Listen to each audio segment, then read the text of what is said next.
Captain Marvin Casey, an arson investigator for the Bakersfield Fire Department, an hour and a half north of Los Angeles, felt an odd sense of excitement in March 1989. He had been searching for a serial arsonist for 2 years, though his search had been reduced to nothing but waiting and watching shortly after it started. Over a 3-day period in 1987, an arsonist had set 7 fires in 3 different cities in Central California, the third of which was Bakersfield. Captain Casey had developed a scary theory. He thought it was very possible that the arsonist was a member of law enforcement or the fire service. The 7 fires had coincided with an arson investigation conference in Fresno, California, and Casey had collected a fingerprint from one of the homemade devices that had been used to set the fires. When Casey examined all the available data from the fires, he narrowed the list of 242 people who had attended the conference down to 55 possible suspects. He wanted to compare the fingerprint in evidence to the prints of those 55 people. The Bureau of Alcohol, Tobacco, and Firearms was coordinating the investigation of the fires, and Captain Casey took his idea to the special agent in charge. The agent didn't dismiss the idea, but he said there was no way he was launching an investigation into 55 well-respected members of the public safety sector.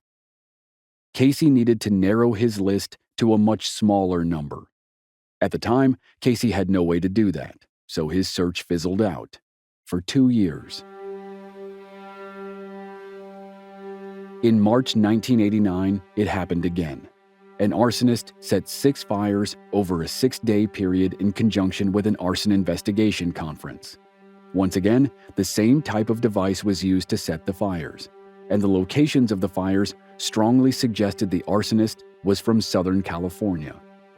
When Captain Casey compared the names of the attendees at both conferences, he was able to narrow his list of potential suspects from 55 to 10.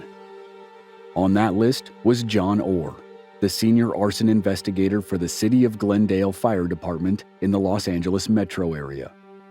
Casey went back to the ATF agent with his new list, and the agent agreed to help. The agent sent a photo of the print to a fingerprint expert at the Department of Justice. The expert compared the print to the fingerprints on file of the 10 possible suspects, and none of them matched. Captain Casey was surprised and disappointed. He had grown confident in his theory, even if it meant suggesting something as blasphemous as the idea that a respected arson investigator was also a serial arsonist. As it would turn out, Captain Casey had good reason to be confident. He was right, but it would take 2 more years to prove it. In the meantime, Casey was stuck waiting and watching again. On May 1st, 1989, 1 month after Casey received disappointing news, John Orr received wonderful news. He had earned a promotion to captain, while having no idea that he was on a list of 10 possible arson suspects and had somehow escaped a fingerprint match. For the next year, John Orr was on top of the world. He had his promotion. He had a salary increase. His 4th marriage was going great. He bought a new car, and he started taking classes in creative writing at a local community college. In June 1990, there was another conference of arson investigators in Fresno, California. It had been 3 years since the arson spree in association with the conference in Fresno. 3 years since Captain Casey became suspicious that an arson investigator might also be a serial arsonist. John Orr chose not to attend the conference. He stayed in Glendale, and it was no coincidence that Glendale suffered the worst fire in its history.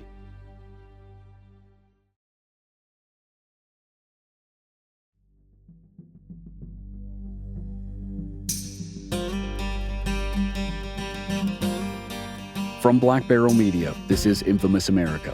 I'm your host, Chris Wimmer, and this season we're telling the stories of 2 of the most notorious arsonists in American history, John Orr and Paul Keller. This is Episode 3, John Orr, The Task Force.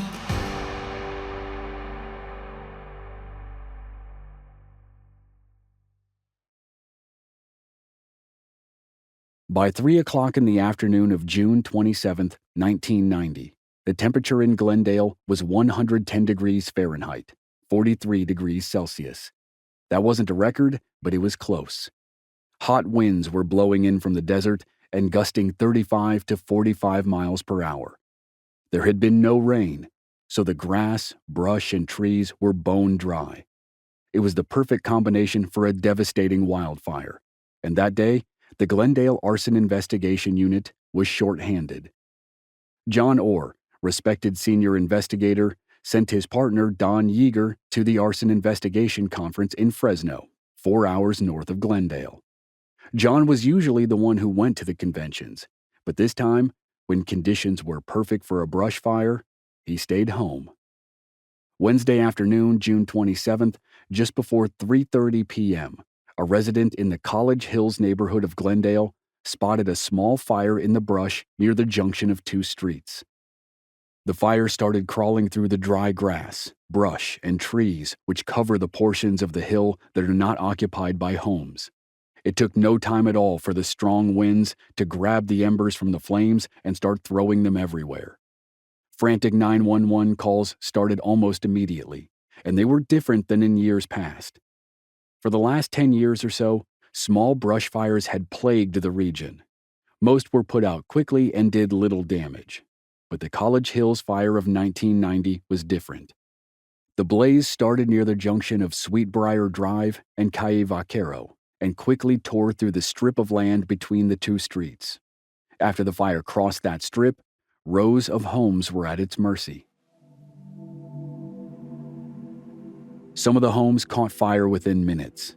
The flames hopscotched from brush to brush and tree to tree as the wind swirled the embers through the narrow ravines toward the top of the hill. The Glendale fire chief later compared the heat and the rush of the fire to a flamethrower. Fire crews raced to the scene from all over Los Angeles, which was an exercise in madness for those who had to battle LA rush hour traffic to reach Glendale. When the second truck arrived, just a couple minutes after the first alarm, a rookie firefighter was surprised to see that John Orr, the arson investigator, was already at the scene. Orr asked the captain of an arriving company if the captain needed help. The captain asked Orr to grab a hose and douse some flames which were creeping toward a wooden fence behind a house, while the captain ran to the house next door and battled a blaze on the roof. A few minutes later, the captain returned and saw John Orr driving away. Orr had gone inside, thrown a protective blanket over some of the stuff in the living room, and then left without doing anything to help fight the fire. Water-dropping helicopters circled the area, and firefighters worked well into the night to contain the inferno. That evening, while the fight continued, investigators went door to door in the neighborhood to ask if anyone saw anything suspicious. A Glendale police detective found a potential witness, and he called the arson investigators. John Orr and an investigator from the California State Fire Marshal's office joined the detective to interview the woman in question. The woman had looked out a window of her home and spotted a man acting suspicious in the area where the fire started. She only saw the man from behind, but her description was a dead ringer for John Orr. She had described John Orr, without seeing his face, while he was standing in the room. It was late into the night before fire crews gained control of the situation. 74 companies, totaling more than 300 firefighters, battled the fire for more than 12 hours before they could call it contained. Later, when the damage was assessed, the College Hills fire would be declared the worst fire in Glendale history and one of the worst in California history.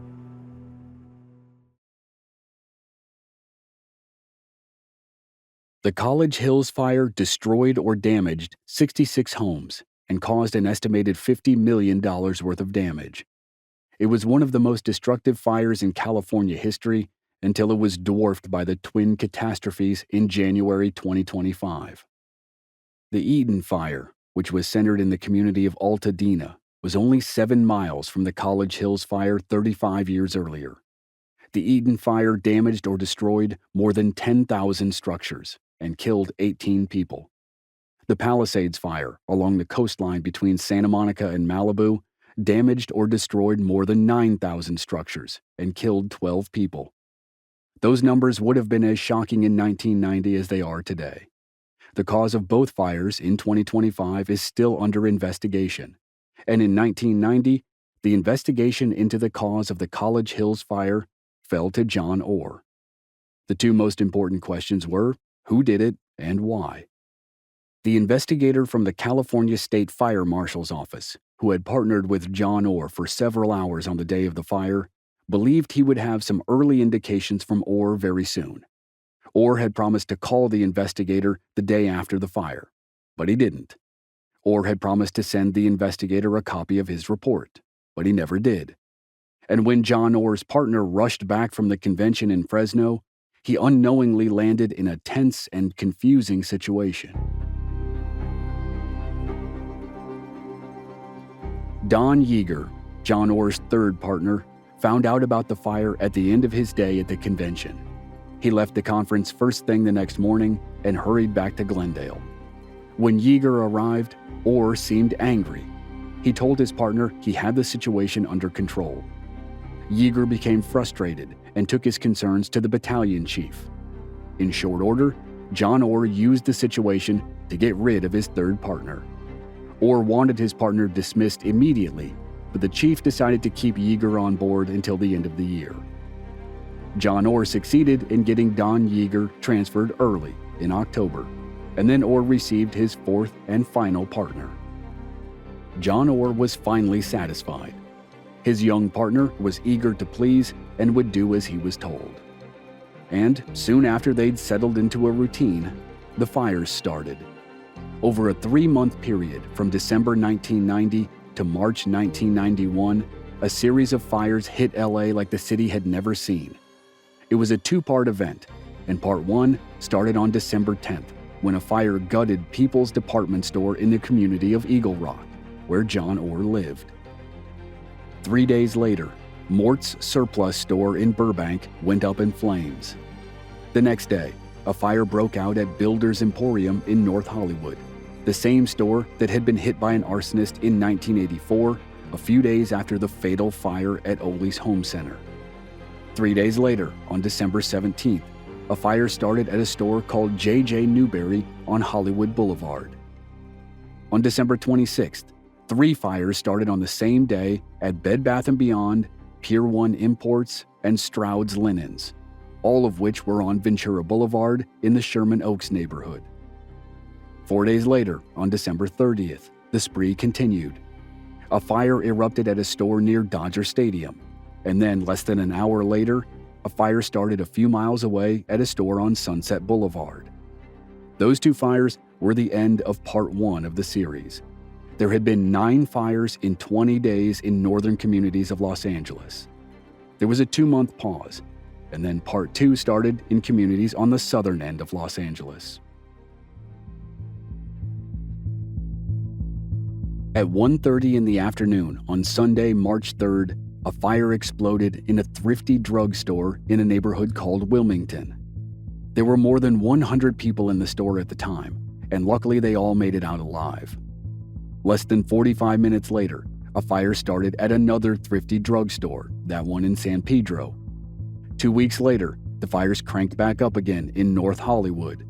There were 3 fires in 2 days at a Goodwill store, a House of Fabrics, and another Pier 1 Imports.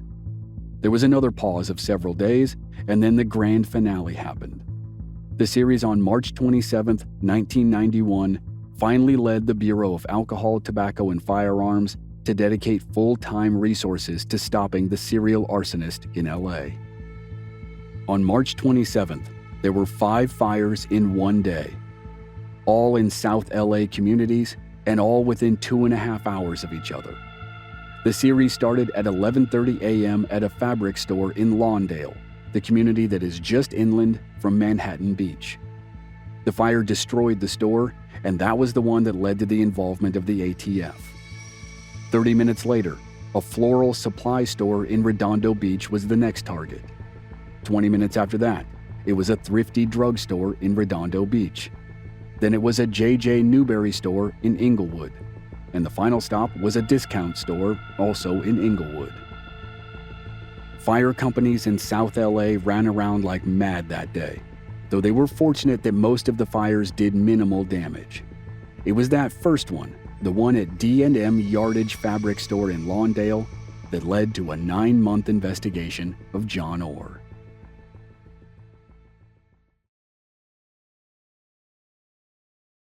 The ATF and the Los Angeles Fire Department had an agreement that they would work together on cases of devastating fires at large commercial businesses.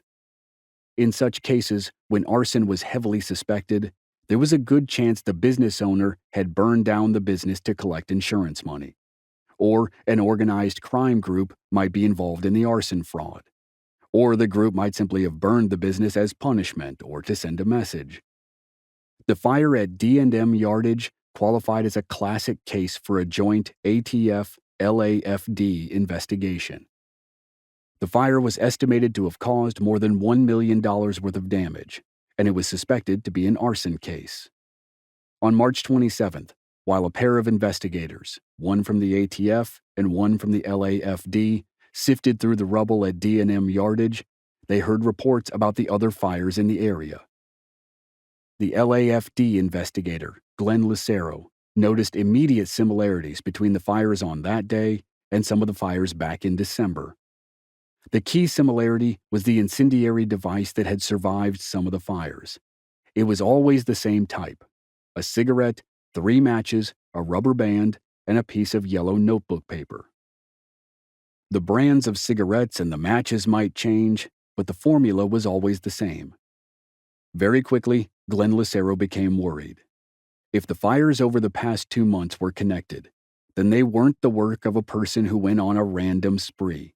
They were the work of a genuine pyromaniac, a person who had an uncontrollable urge to set fires.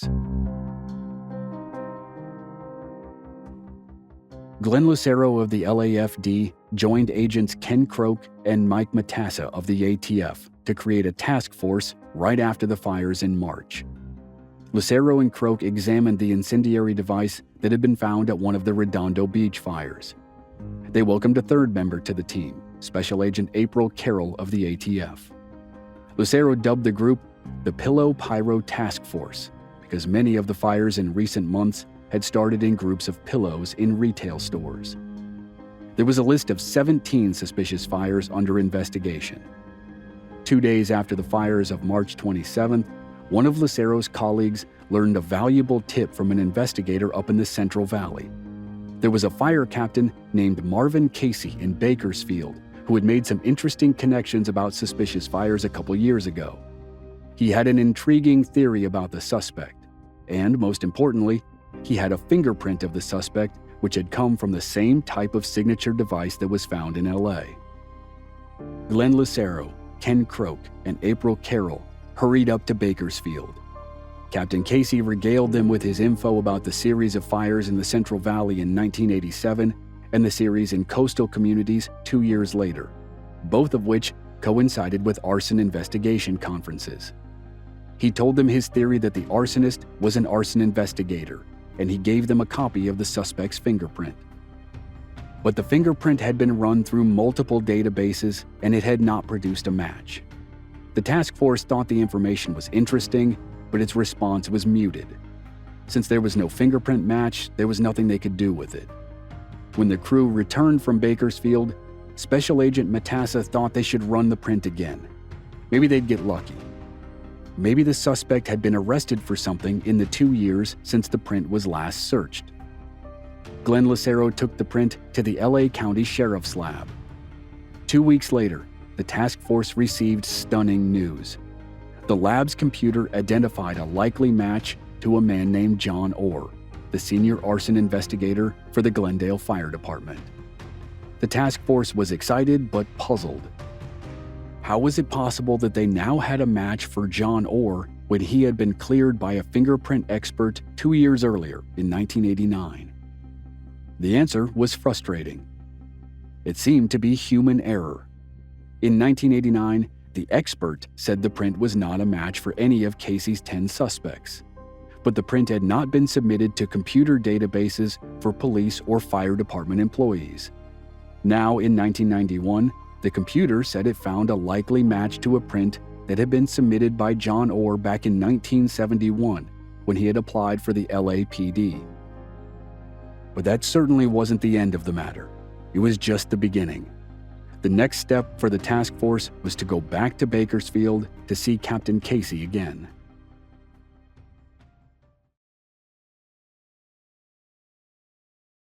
When the task force returned to Captain Casey's office in Bakersfield, it was the captain's turn to offer a muted response.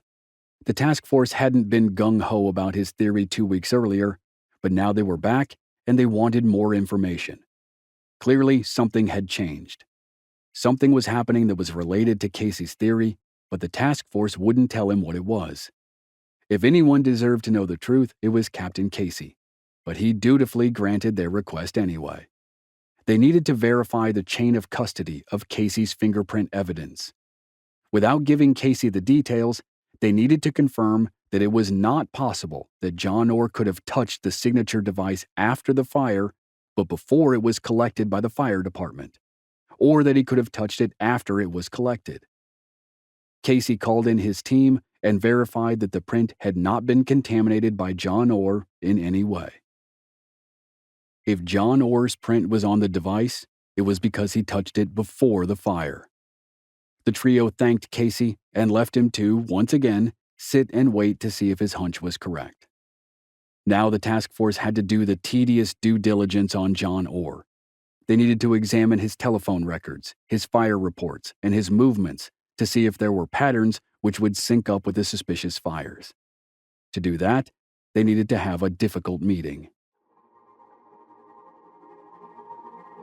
The task force sat down with Glendale Fire Department Battalion Chief Chris Gray and explained the investigation of John Orr. Gray had been John Orr's boss for years, and now Gray was being told that his senior arson investigator was the top suspect in dozens of arson fires up and down California. Chief Gray was understandably rattled, but he agreed to provide information that was needed by the task force. In addition, he revealed a piece of information that seemed insignificant at the time, but would turn out to be massive in the long run.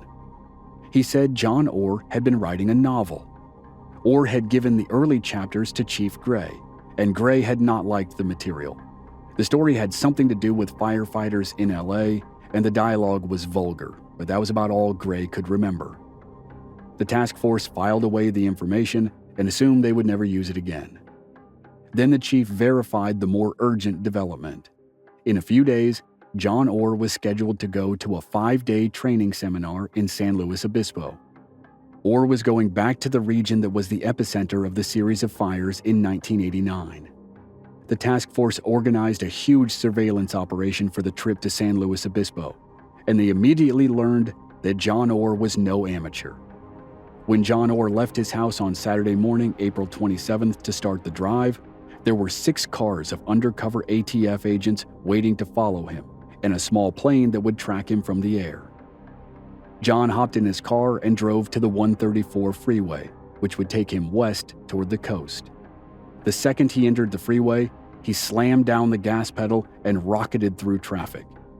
He pushed his speed up to 100 miles per hour and careened through traffic so that it was impossible for the surveillance cars to use any of their techniques.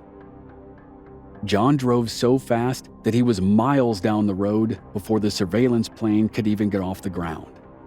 In essence, the task force just had to pray he didn't stop along the way. Luckily, John went straight to his hotel in San Luis Obispo. From that point forward, the task force hoped the job of tracking John Orr would be simpler. A court order allowed them to attach an electronic tracking device to John's car, and in the middle of the night, agents fastened the device to the underside of John's car near one of the rear wheels. In 1991, the tracker was a bulky metal device with an antenna that stuck out from one end. With that done, they settled in to monitor their suspect for the next few days.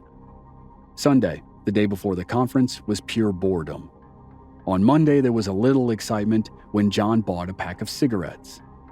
He was a vehement non-smoker, so all the agents assumed they just saw him buy supplies for his signature fire starter device. And then, John Orr did nothing for the next 4 days. He just attended the training sessions like all the other participants. On the final day of the conference, John left the hotel and drove to a car wash facility. When he was about to start washing his car, he found the tracking device, and the surveillance team went nuts.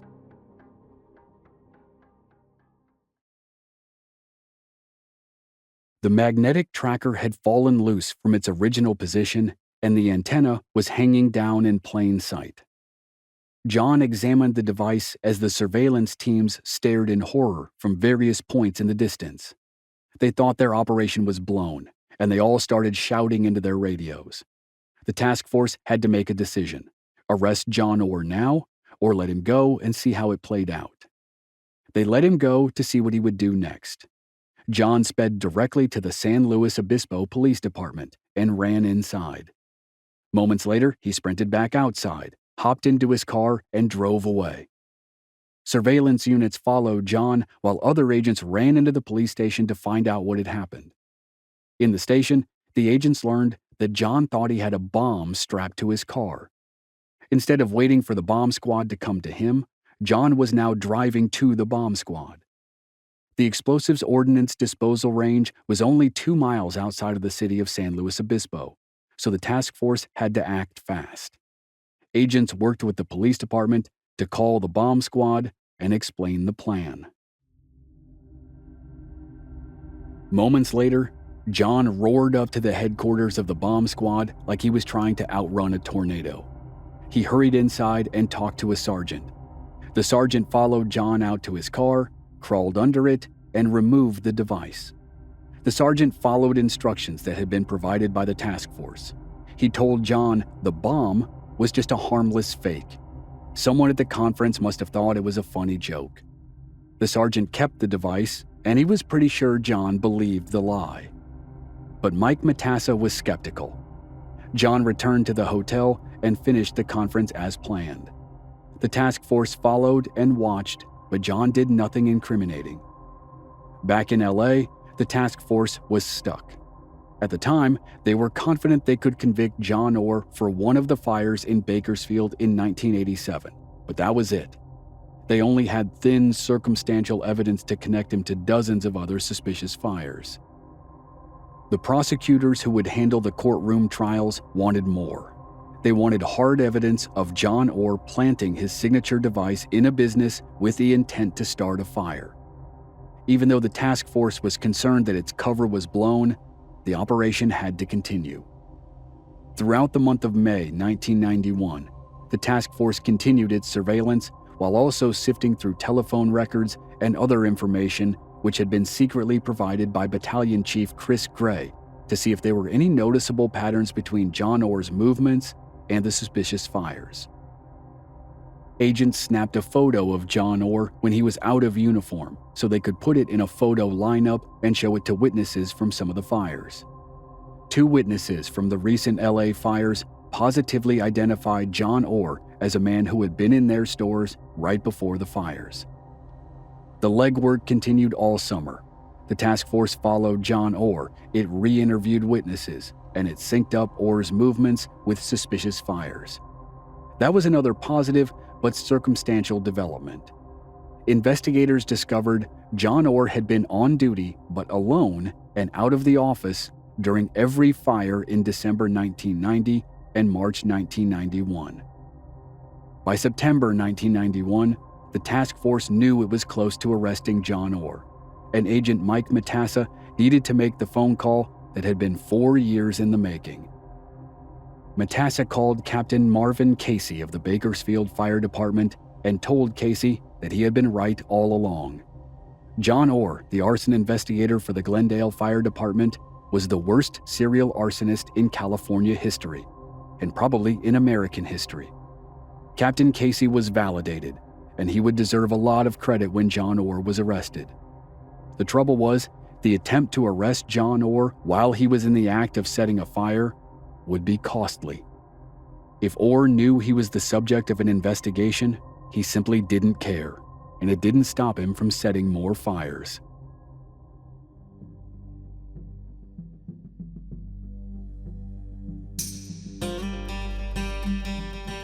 Next time on Infamous America, The task force uses a new type of tracking device to follow John Orr, and it produces less than stellar results.